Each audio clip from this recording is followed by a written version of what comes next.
Good evening, PA Figs here. Today we're going to talk about protecting the figs from birds, insects, animals, squirrels, and other things.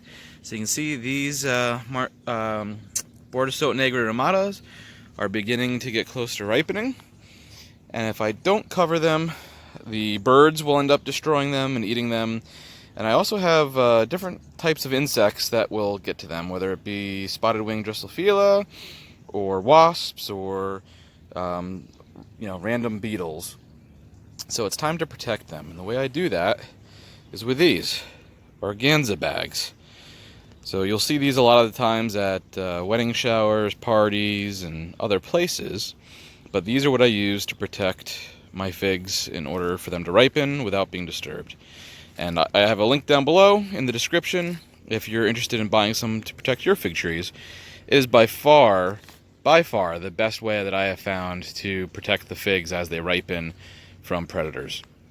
Now, it won't necessarily protect them from larger predators like raccoons, if you have those in your area, or even deer, if you have them. I have a lot of deer here, but they've never bothered my fig trees, knock on wood. So this is the first step, Organza bags. Let me show you what they look like.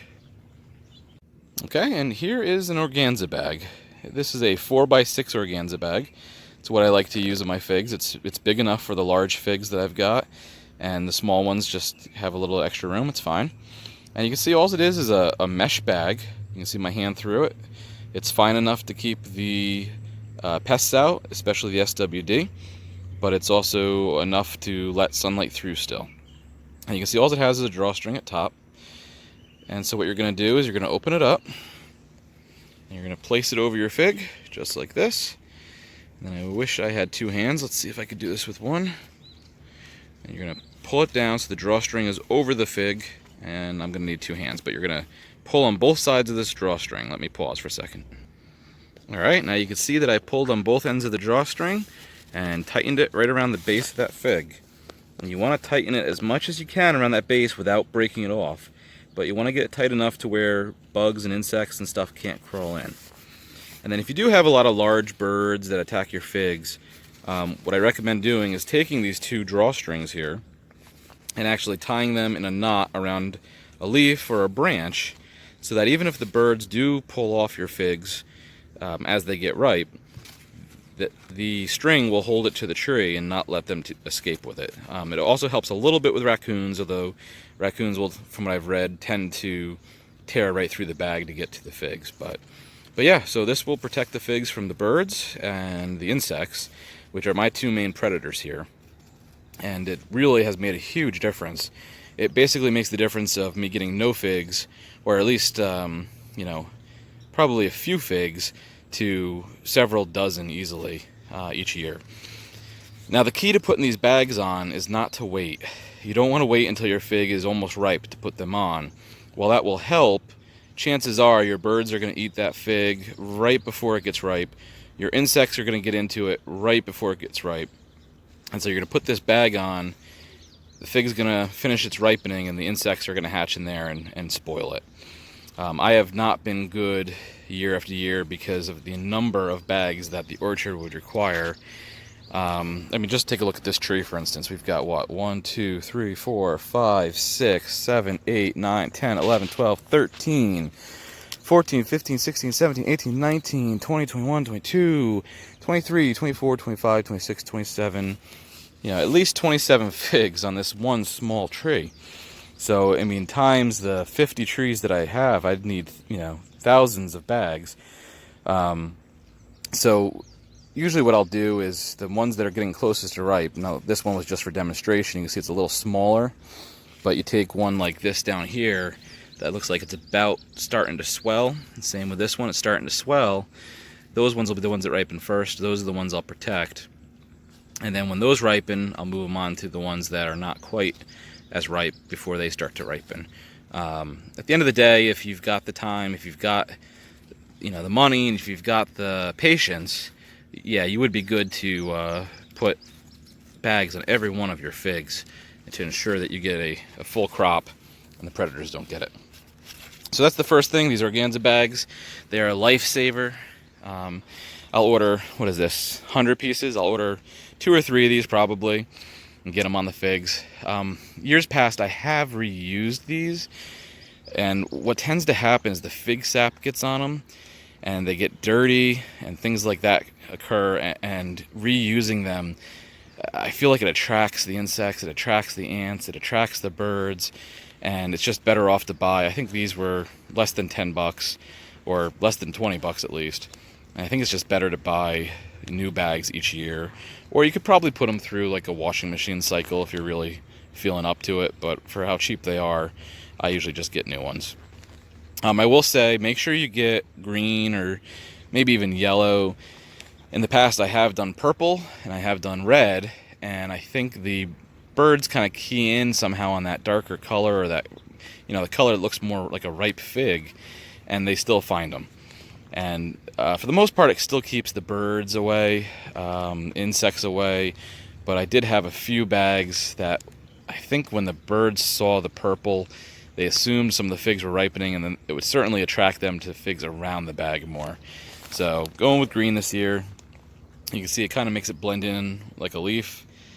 The one thing I do like about this versus if you saw my video with the cover that I put over, the ag fabric square cover, is I can see these figs. I can see them very easily. I can see when they're, getting ripe, versus that cover, which I'd have to take off or unzip to inspect the trees each day. So I'm probably going to stick to these organza bags. The other thing, another helpful hint to protect your figs, is actually a fountain or a bird bath, a source of water. What you'll find is when birds attack your figs, and I've got another one over here, when the birds attack your figs, you'll see they just poke holes in it. They don't really eat the fig a lot. For at least the birds around here that we have, they just sort of put holes in it, and it's a real pain because it destroys the fig, but they don't eat it. So they'll put a hole in like every fig down the line rather than just eating one. And, a couple of things that I've read and what I've seen is I think the birds are just looking for a water source. So they're really just picking at the figs for moisture.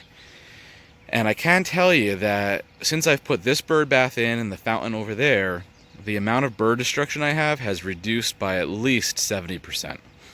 Enough so that the organza bags pretty much causes me not to have any loss of figs. Now, if I leave them unprotected, what I'll find out happens is usually the blue jays or the catbirds or some of the larger birds, they'll come over and they'll still peck at them. I think they're more eating them because you'll find like 3/4 of the fig gone versus just holes. But the water fountain and the bird bath have significantly reduced the damage to the fig trees and the figs. So between the organza bags and the bird baths, birds have really been reduced to a non-issue in the orchard here. I still do have problems with, if we get heavy rains, the SWD will come out. And for those of you that don't know what spotted wing Drosophila is, it's kind of like a small fruit fly that lays eggs inside of your figs, and then the eggs hatch into larvae and it spoils the figs. So I do find on a real wet season like we had last year, that even with the organza bags, those SWD will still find a way in if there's enough of them. So that's why this year, as you've probably seen in a couple of my videos, I've started spraying again, because we've had another real wet season. And if I don't keep it under control, those SWD are going to get out of control. So, look at that. That's different. Every once in a while you get a fig that, it's kind of like a inverted fig. So normally a fig is kind of a flower, an internal flower. Every once in a while you get one like this that forms a little bit external, or it gets a crack in it, or something happens to it to make it do that. But all right, sorry, I digress. Yeah, but the SWD will still get into those organza bags. It's not a perfect protection. There's no way to seal it perfectly. So you just have to kind of do your best. And also just a small update for those of you that saw the video I did where I burned some of my trees. You can see all of the new growth. The old growth still has a lot of that burn. You can see the burn on the, that leaf came off. You can see the burn on the figs there. But look at all the new growth. All the new growth is beautiful. All the new figs are beautiful. So it'll be interesting to see how those figs ripen with that burn on them. I don't know if it'll just blemish the skin or if it'll make it a little bit tough to eat, but it will be interesting to see. And this Coleodon ramata, you can see I've got one non-variegated section right here. So I'm going to have to make sure that I trim that off. Last thing I want is for it to revert back to non-variegated. But yeah, the figs are doing pretty well. I'll have to do a tour one of these days. Not today, but one of these days when it's a little bit cooler out here. It was nice out earlier. I grabbed the camera, figured I'd come out and do a little video on protecting the figs. And then the sun came out, and now it's getting steamy again. So anyway, yep, that's how I protect the fig trees, and hope that helps some of you guys that have been struggling with it. I'm PA Figs. Take care.